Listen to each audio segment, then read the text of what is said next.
예수님께서 인간의 몸으로 오셔서 사역하셨던 기간은 이제 공생의 기간이라고 합니다. 약 3년이 넘는 정도의 기간입니다.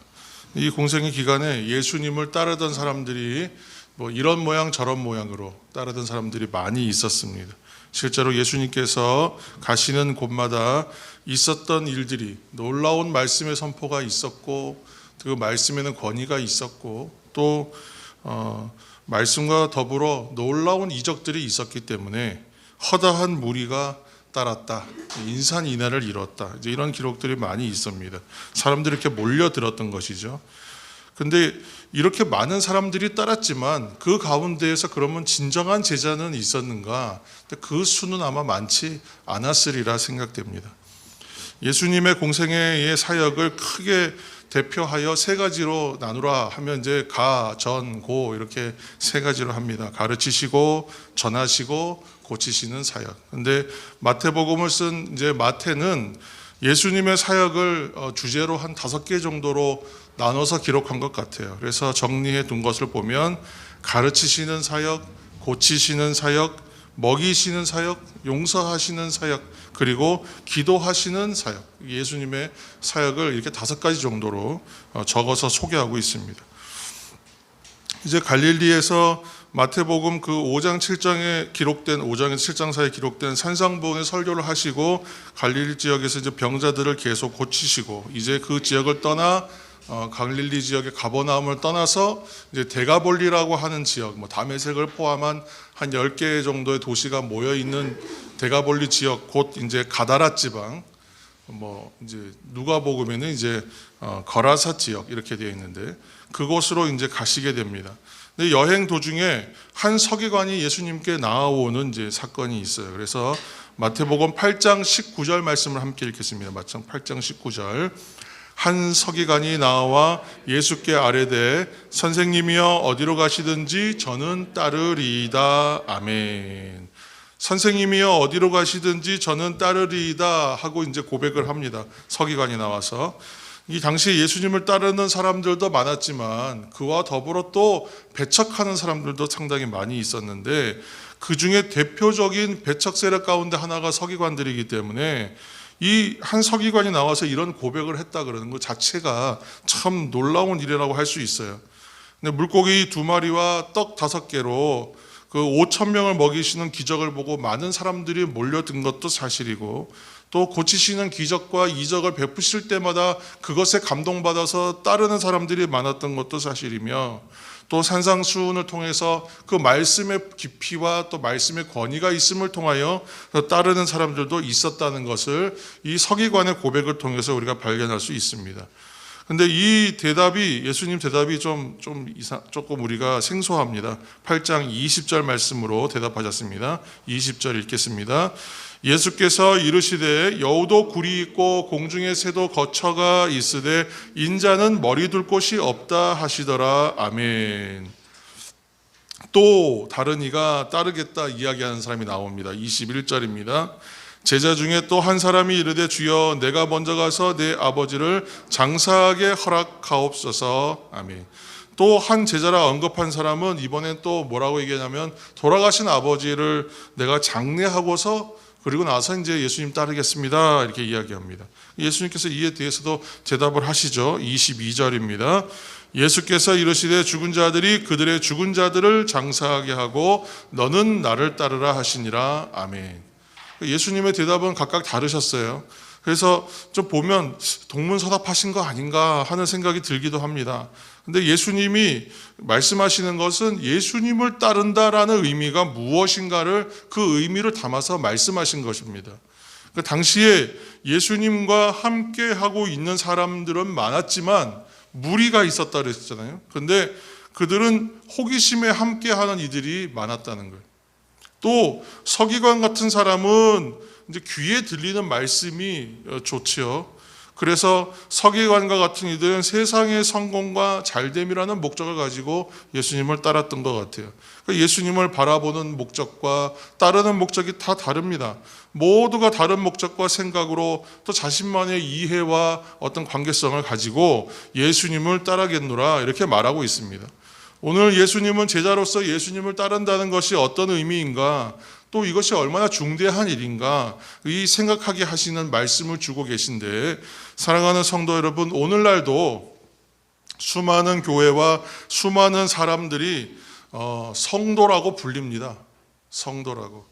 교회에 출석하면 우선 다 성도라고 부릅니다. 그런데 교회에 출석하지만 어떤 교회는 출석하는 것 자체로 성도라고 부르는 것을 꺼립니다. 그래서 어떤 교회는 증인이라고 부르고, 어떤 교회는 성도라는 말보다는 교인이라는 표현도 씁니다. 왜 그러냐 하면 그 성도됨에 이 갖고 있는 말에 무게가 있기 때문에 성도라고 부르기가 두려운 거예요. 저는 이게 그 교회마다의 고민이라고 생각해요. 참 잘하는 고민이죠, 어떻게 보면. 오늘도 그래서 우리 예수님을 따르는 많은 사람들 가운데 누가 제자인가 하는 질문 앞에 참된 따름에 대해서, 참된 제자도에 대해서 오늘 또 그 일부분 한 가지를 생각해 보고자 합니다. 첫째로, 제자는 예수님과 함께 고난을 받습니다. 18절에서 20절 말씀 우리가 한 번 더 읽겠습니다. 예수께서 무리가 자기를 애워싸는 것을 보시고 건너편으로 가기를 명하시니라. 한 서기관이 나와 예수께 아뢰되 선생님이여 어디로 가시든지 저는 따르리이다. 예수께서 이르시되 여우도 굴이 있고 공중에 새도 거처가 있으되 인자는 머리 둘 곳이 없다 하시더라. 아멘.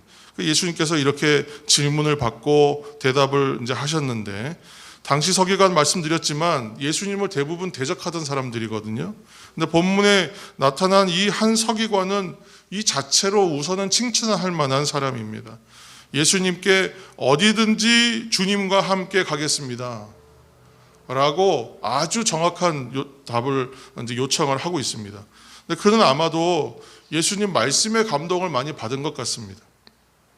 왜냐하면 서기관 그러면 그 당시 종교학자 또는 율법학자입니다. 그리고 성경 교사죠. 예수님께서 자신처럼 정식으로 누구누구 문화에서 학문을 공부한 것도 아니고 그렇게 배경이 없는데, 교육받은 배경이 없음에도 불구하고 이분이 풀어내시는 말씀이 그 율법에 권위 있는 어떤 선생보다 말씀에 깊이가 있고 그 권위가 있더란 말이죠. 너무 놀라웠던 거예요. 그래서 서기관이 이런 요청을 한 것 같아요. 그런데 예수님께서 이 요청에 대하여 대답하시기를 여우도 굴이 있고 공중에 새도 거처가 있지만 인자는 머리 둘 곳이 없다, 이렇게 딱 잘라서 얘기하십니다. 우리가 듣기에는 동문서답 같은 말씀이지만 사실은 이 말씀은 그 서기관의 심중을 꿰뚫어 보시는 말씀이에요. 왜냐하면 서기관이 생각하는 것과 예수님이 말씀하시는 예수를 따르는 길은 다르다는 것입니다. 예수님의 제자의 길은 고생을 각오해야 하는 길이다. 한마디로 얘기하면 고생을 각오해야 하는 길이다. 그렇습니다. 왜 그렇습니까? 머리 둘 곳조차 없다는 거예요. 머리 둘 곳조차 없다. 지금 당장 잘 곳도 없다. 한마디로 말하면 내가 의지처도 없고 잠잘 곳도 없다. 요즘에 뭐 잘 유행하는 말로 집 나가면 뭐 무슨 고생 이렇게 말하는데, 그것처럼 사람이 머물고 쉴 곳이 없다는 것이 얼마나 힘든 일입니까? 건강도 해치는 일이고 피로가 풀리지 않는, 마음 둘 곳이 없음으로 인하여 얼마나 사람들이 방황을 합니까? 그것이 힘든 일이죠. 그래서 제자가 되려면 영광이 아닌 고생과 고난을 먼저 각오해야 한다라고 답하신 것이에요. 그리고 머리 둘 곳 없다는 말은 안정된 거처가 없다는 뜻뿐만이 아니라 환영받지 못한다라는 의미도 있습니다. 그러니까 오늘날 우리 조국교회의 현실도 서기관들과 같은 비슷한 인식들이 많이 있었습니다. 1980년대에 우리 한국 교회의 부흥을 이끌었던 하나의 방법 중에 하나가 성경 공부였거든요. 성경 공부가 열풍이 있었습니다. 그래서 성경 공부로 부흥하고 잘된 교회가 굉장히 많습니다.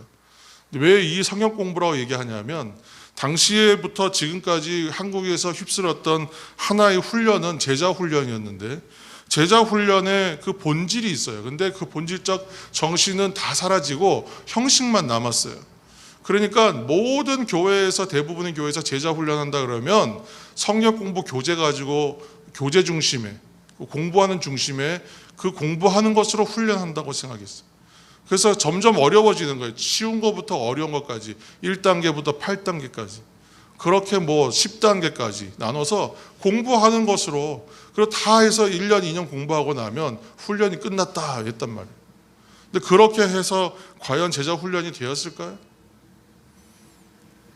성역 공부의 형태로만 남아서 한마디로 이런 비판이 나와요. 머리만 큰 성도들을 양산했다는 거예요. 머리만 큰 성도들. 예수님 말씀 따로 삶 따로의 성도들. 예수님은 오늘도 뭐라고 말씀하시냐면 성경을 통해서 자기를 부인하고 자기 십자가를 지고 라고 분명히 명시하고 있잖아요. 그래서 이 말씀을 하고 있는데 말이죠.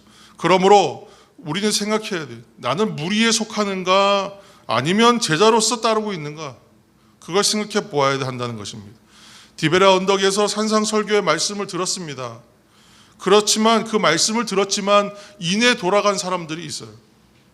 그 사람들 무리입니다. 무리. 복음의 은혜와 복음의 능력으로 살기를 다시 한번 예수님의 이름으로 축복합니다. 이전에 세상을 따르던 나를 부인해버리고 내게 주신 십자가 지고 내가 주님 따르는 제자의 삶을 살겠습니다. 그렇게 내가 결단하며 주님 앞에 나가시기를 예수님의 이름으로 축복합니다. 두 번째로, 제자는 예수님 따르는 삶이 우선돼야 되는 거예요. 21절에서 22절도 읽겠습니다. 제자 중에 또 한 사람이 이르되 주여 내가 먼저 가서 내 아버지를 장사하게 허락하옵소서. 예수께서 이르시되 죽은 자들이 그들의 죽은 자들을 장사하게 하고 너는 나를 따르라 하시니라. 아멘. 이렇게 말씀이 기록되어 있습니다. 예수님이 부르신 12제자 중 그 외에도 예수님을 따르는 이들이 상당수 있었다는 것을 알 수 있어요. 그러니까 지금 우리가 생각하는 12제자 외에도 예수님의 제자라고 불리는 사람들이 많이 있었다.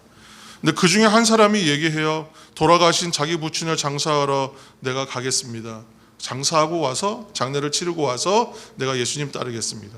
다른 성경에 이제 그 평행 본문들을 보면 예수님께서 아예 그렇게 이제 하라고 요청하신 부분도 있어요.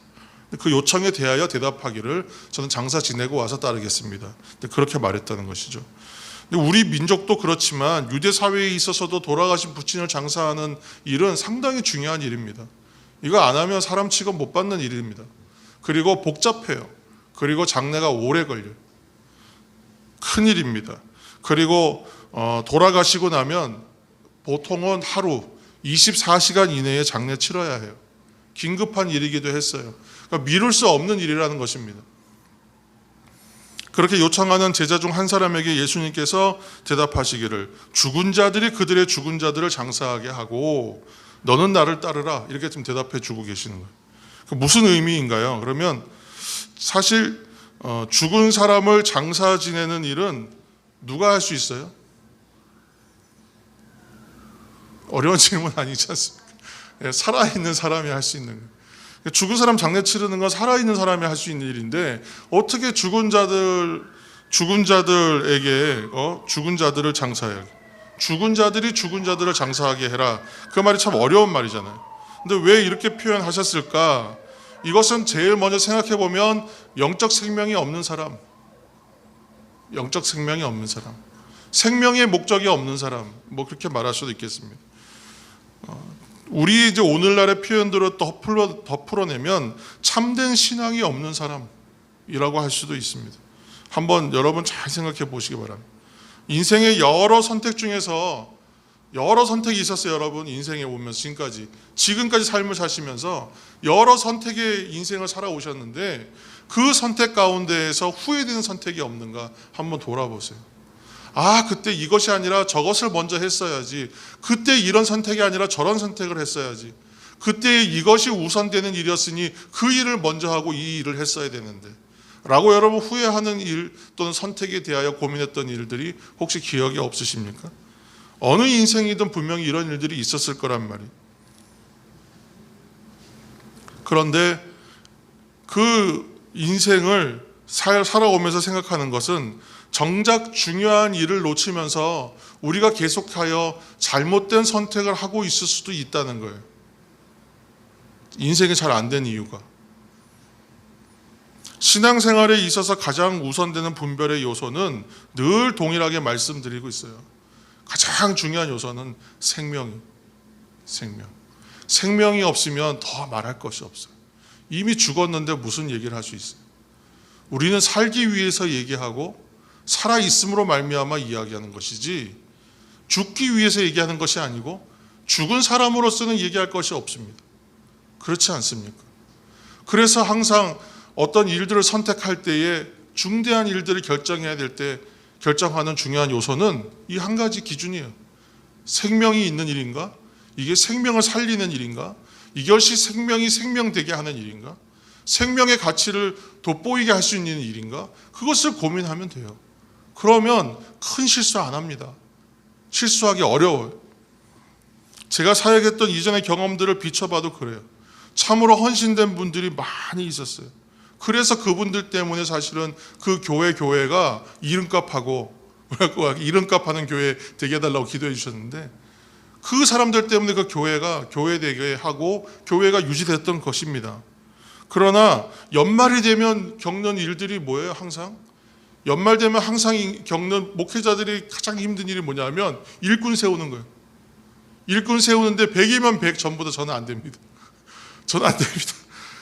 보통 그렇게 얘기해요. 처음부터 예, 아멘 하겠습니다 하는 분은 정말 100에 1명이에요. 대부분 100에 99명. 좀 과장을 좀 빼서 98명 정도는 아니라고 얘기해요. 못합니다. 지금 다 좋은데 제가 좀 이러이러한 일이 있습니다. 꼭 이거 먼저 올해는 이 일을 해야 됩니다. 그동안 미뤄왔던 일들이 있는데 올해는 이거 하기로 약속했습니다. 그래서 이거 먼저 해야 됩니다. 꼭 미뤄요. 그리고 나서 이거 정리되고 다 안정되고 다 끝나고 깨끗하게 정리되고 나면 그때 가서 열심히 내가 출석도 하고 봉사도 하고 미뤄왔던 일 더 열심히 하겠습니다. 그렇게 하고 거절하세요. 이제 11월 18일이 이제 수능인데 제가 이제 교육 목회를 오래 했습니다. 그래서 시험이 이제 얼마 안 남았을 때에 이제 아이들 가지신 이제 그 부모님들 하는 얘기가 애들이 이제 교회에 와서 좀 기도하고 같이 그랬으면 좋겠다고 얘기하면 늘 똑같은 말씀하세요. 지금은 시험이 얼마 안 남았기 때문에 입시에 전념하게 하고 나중에 대학 붙고 나면 그때 이제 주일 예배도 참석하고 그때 훈련도 받고 교회 봉사도 열심히 하고 단기 선교도 가고 그러겠습니다. 그렇게 해요. 여러분 마태복음 6장 33절 말씀 한 절 읽겠습니다. 그런즉 너희는 먼저 그의 나라와 그의 의를 구하라. 그리하면 이 모든 것을 너희에게 더하시리라. 아멘. 너무나 잘 아는 말씀입니다. 먼저 구할 것은 하나님의 나라와 하나님의 뜻이라고 말씀하시는 것입니다. 그렇게 살면 그렇게 살 때에 그 모든 것을 더하여 주신다라고 말씀하고 있습니다.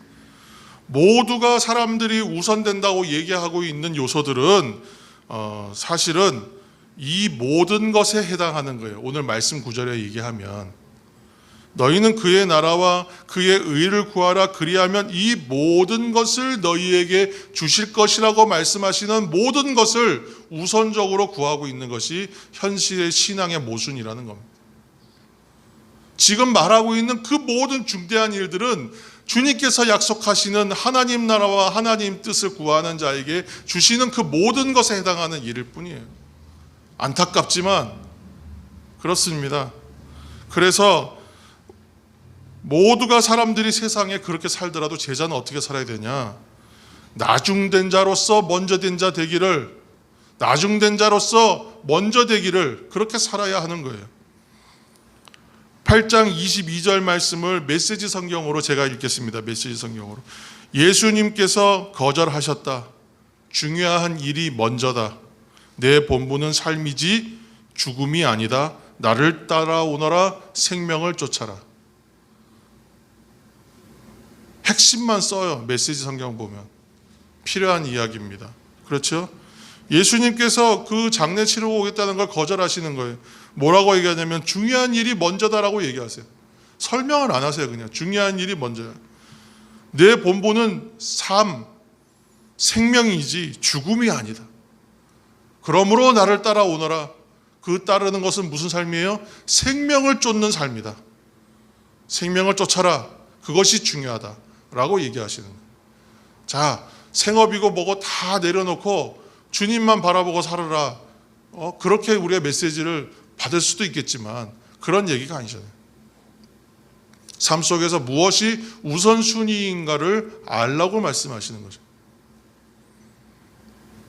삶의 본분을 따르고 생명을 쫓는 성도, 제자들 되시길 예수님의 이름으로 축복합니다. 아멘. 세 번째로 제자는 예수님과 동행할 때에 믿음이 굳건해져요. 제자들은 믿음이 굳건해져야 하는데 예수님과 동행할 때 가능하다는 말씀입니다. 8장 18절 말씀 읽겠습니다. 예수께서 무리가 자기를 애워싸는 것을 보시고 건너편으로 가기를 명하시니라. 23절 말씀도 함께 읽겠습니다. 배에 오르심에 제자들이 따랐더니 아멘. 그러니까 처음에 예수님께서 애워싼 무리들한테 명령하세요. 건너편으로 가라고. 건너편으로 가라 이렇게 말해요. 거기에서 한번 걸러져요. 사람들이. 그냥 호기심으로 따라오던 사람들이 끝까지 따르지 않기 때문에 거기서 한번 걸러집니다. 사람들이. 무리가 분리가 돼요. 그리고 나서 23절에 가서 배에 오르셔서 보면 배에 오르심에 뭐라고 되어 있냐면 제자들이 따랐더니 그래서 배까지 같이 따라서 올라타고 어디로 가시는지 그거 같이 가려고 하는 사람들은 또 거기서 한번 추려져요. 두 번 걸러진 거죠. 예수님께서 애워싼 무리에게 처음에 건너편 가기를 명하셔서 이때 관객들과 제자를 분리하는 것 같아요. 두 번째 또 한 번 구분되는데 오늘의 이런 문답들이 있고 나서 배에 올라 예정하셨던 건너편으로 가는 거예요. 대가볼리 지역 가다라 지방으로 가실 때에 그때 보면 23절에 제자들이 따랐더니 아까 둘러싼 애워싼 무리들하고는 좀 다른 사람들이에요. 지금 이 사람들은 한번 걸러진 사람들이죠. 디베랴 언덕에서 산상보훈을 듣다가 왔던 사람들은 대다수 지금 흩어졌어요.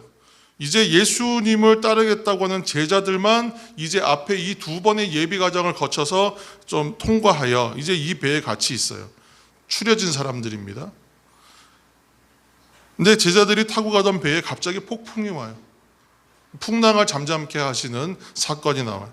갈릴리 바다는 평소에는 호수라고 불리지만 여기는 이제 기온차가 굉장히 심하고 그래서 갑작스러운 그런 풍랑과 같은 폭풍이 일어날 정도로 문제들이 좀 많이 일어나는 그러한 호수, 바다입니다 거의.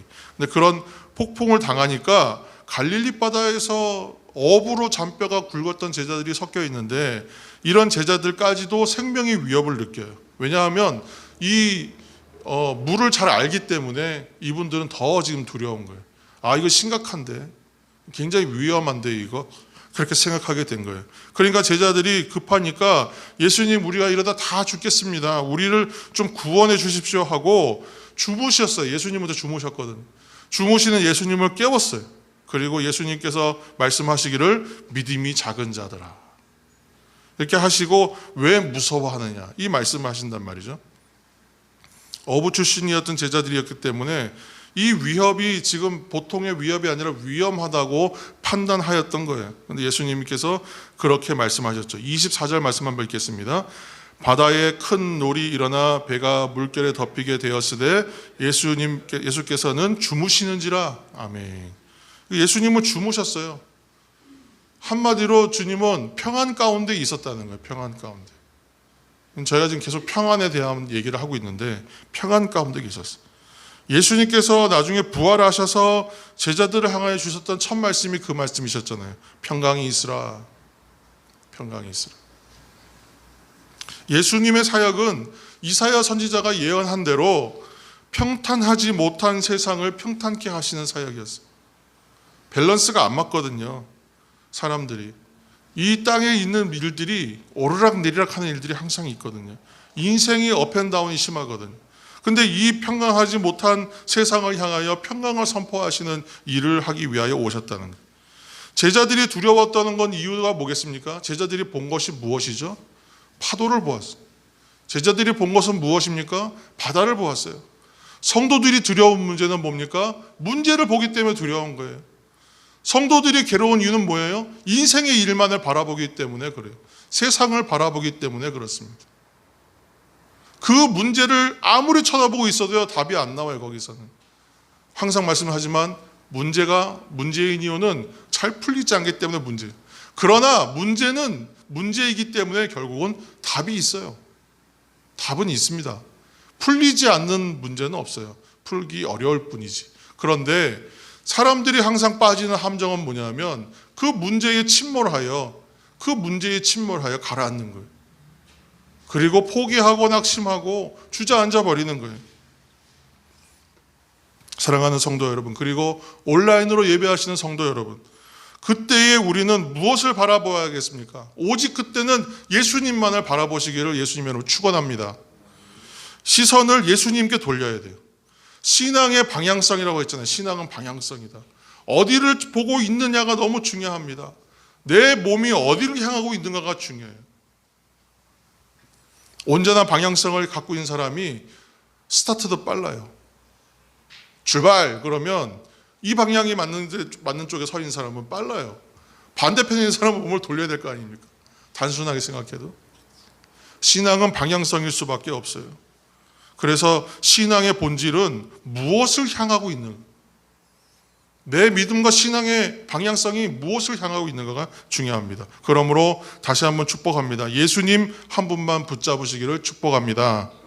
문제 앞에서도 어느 곳을 바라보는가가 중요합니다. 우리가 있어야 할 곳에 있으면 불안하지 않다 그랬어요.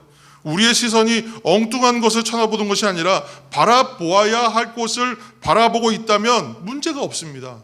다 이겨냅니다. 풍랑 속에서 제자들이 할 수 있는 일이 무엇입니까? 아무리 경험과 그들이 잔뼈가 굵었다고 한들 지금 그들이 할 수 있는 방법이 없어요. 그들이 이겨낼 재간이 없어요. 그래서 어디를 보냐 하면 그때서야 예수님 바라봐요. 그리고 예수님께 요청해요. 주무시는 예수님을 깨워요. 여러분, 이거 성도가 기도하는 것과 똑같아요. 그때는 잠자고 계신다고 생각하는 주님을 깨워야 돼요. 잠자고 계시지 않거든요. 다 알고 계시거든요.